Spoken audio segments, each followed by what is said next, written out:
Somos estudiantes de la Universidad de Guadalajara y vamos a presentar nuestro proyecto semestral para la materia de procesos de separación 1. El objetivo de este proyecto es la determinación experimental del coeficiente convectivo total de transferencia de masa en una columna o una torre de lecho empacado. A grandes rasgos, la torre de lecho empacado consta de evidentemente el lecho y 4 corrientes de fluidos, 2 de entrada, 2 de salida, una de entrada de gas, una de salida de gas evidentemente, y una de entrada de líquido y una de salida de líquido. En nuestro caso en particular trabajaremos una columna que opera contracorriente, es decir, la entrada de líquido es por la parte superior de la torre y la salida de líquido evidentemente por la parte inferior, mientras que la entrada de gas es por la parte inferior y la salida es por la parte superior. En una columna de absorción se pueden hacer prácticamente dos cosas. El objetivo es extraer un soluto de interés de uno de los fluidos mediante el otro fluido. Entonces, si el soluto de interés está contenido dentro del flujo líquido y se va a extraer de ahí mediante el flujo gaseoso, se conoce como un proceso de arrastre, que es en nuestro proyecto es lo que pretendemos: el arrastre de sileno contenido en una corriente de agua mediante una corriente de aire simple. En cambio, también lo que puede existir es que el soluto de interés esté contenido en la corriente de gas y se extrae de ahí mediante la corriente de líquido, en cuyo caso se denomina un proceso de absorción, que es bastante común también. Como tuvimos la libertad de diseñar la columna, nosotros ya partimos de ciertos parámetros. Por ejemplo, el tipo de empaque que utilizamos, que fueron anillos rashing de cerámica de media pulgada, la altura del empaque 80 centímetros y el diámetro interior de la columna, que también es conocido y es de 3 pulgadas. Ahora, las problemáticas que deben resolverse para poder llevar a cabo este proyecto. Y el primero, para que estas columnas funcionen adecuadamente es necesario que operen en estado estacionario. Y para alcanzar el estado estacionario es necesario ser un poco rigurosos con la metodología y esperar el tiempo que sea necesario. Esa es una de las problemáticas que tenemos que resolver. Y la segunda es que el sileno, al ser un compuesto orgánico muy poco soluble, en realidad su solubilidad es tan baja que se considera no soluble, que al momento de trabajar con concentraciones pequeñas habrá que ser cuidadosos y asegurarnos que la mezcla sea homogénea, que efectivamente se haya solubilizado todo el sileno presente en la solución. Ahora sí, veamos cómo podemos sortear todas estas problemáticas y pasemos a la parte de la experimentación. La primera parte del experimento consistirá en realizar la corrida de prueba.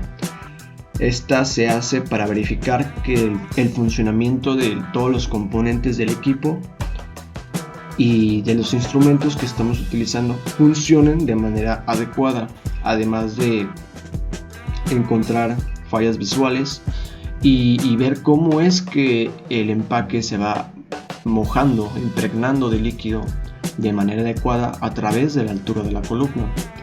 También nos sirve para poder establecer unos flujos de aire y de agua adecuados, como se puede ver en este plano más cercano.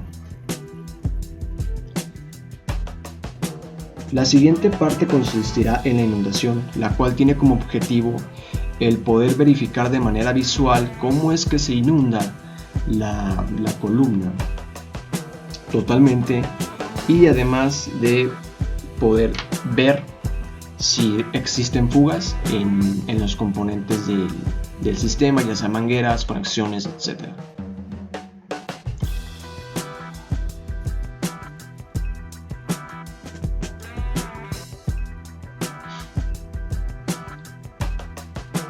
La siguiente parte consiste en la preparación de la solución de sileno. Esta solución se encuentra a 90 partes por millón de concentración. Se realiza mezclando 2 mililitros de sileno en 19 litros aproximadamente, más o menos, de agua. En este caso, agua de la llave. Se utiliza una pipeta para ser lo más precisos posible. Se realiza la medición con el respectivo equipo de seguridad adecuado y se procede a mezclar. Como se puede ver en un inicio, cuando se aplica el sileno en un primer plano, este logra crear una capa que no es visible. Como podemos ver, se tiene que aplicar trabajo mecánico, en este caso mezcla, para que se pueda solubilizar de una manera adecuada. Este procedimiento se realiza 5 veces, por lo tanto utilizamos aproximadamente 5 cubetas de líquido de nuestra solución, ya que en nuestro caso el experimento que estamos utilizando es una escala un poco mayor a las cuales se esperaba, por lo tanto se tuvo que utilizar mucha solución, además de que la potencia de la bomba era bastante alta. Como vimos hace unos momentos, se realiza el mismo procedimiento, se deja caer el sileno en la solución de líquida y se procede a mezclar para que se solubilice correctamente.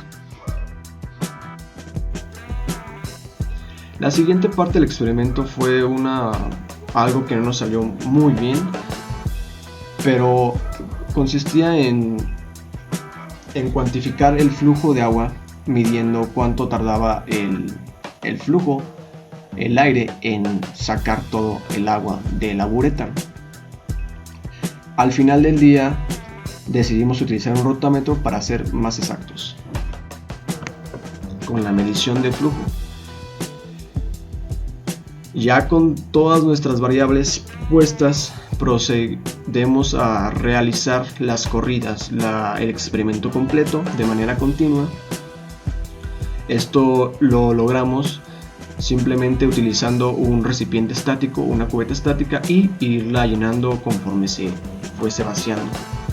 El experimento duró 18 minutos para poder lograr conseguir el estado estacionario, y se fueron tomando muestras cada minuto a partir de 10 minutos para proseguir con la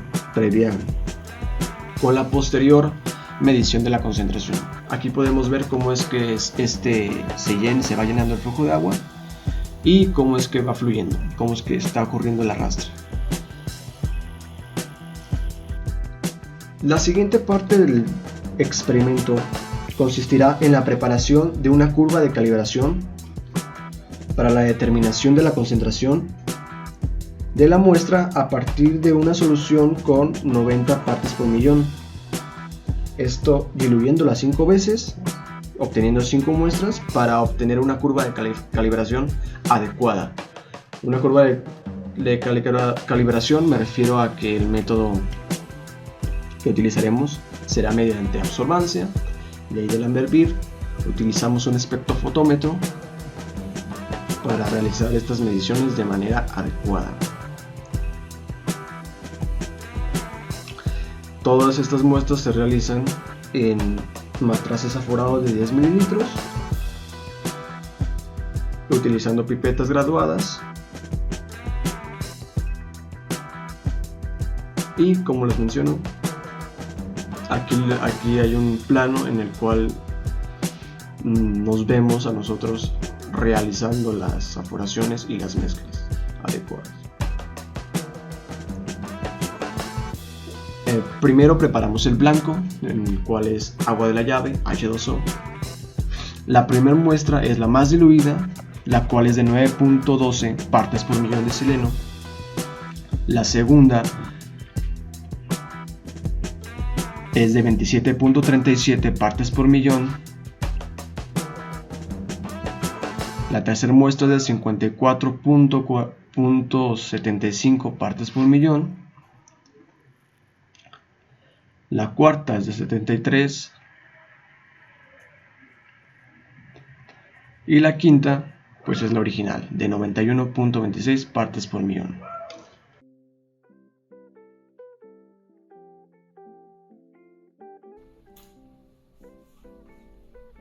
Ahora sí, como pudieron ver en las partes previas del video, la manera en la que solucionamos la primera problemática, la que consistía en alcanzar el estado estacionario, fue muy simple en realidad. Lo que se hizo fue preparar bastantes litros de solución, de tal manera que nos fuera posible mantener un flujo constante de agua siendo bombeado hacia el interior de la columna y pues que transcurriera el tiempo suficiente para que se alcanzara el estado estacionario. Y ya, esa fue la solución que se le dio, preparar suficiente cantidad de solución. Ahora, la segunda problemática, la que consistía en la estimación de la concentración de sileno a la salida de la columna. Bueno, lo que se hizo ahí, o ese problema pudo solucionarse mediante un espectrofotómetro de masas. Simple. Se hizo la determinación, se encontró o se estimó la concentración que había, la concentración de sileno a la salida en partes por millón, se hizo la conversión de partes por millón a fracción masa y de fracción masa a fracción molar, etc. Y bueno, el valor del coeficiente convectivo de transferencia de masa obtenido se encuentra dentro de los valores que podríamos esperar en el orden de magnitud adecuado. Por lo tanto, podemos concluir que la metodología fue adecuada, fue certera y por lo tanto la experimentación estuvo adecuada, salió bien.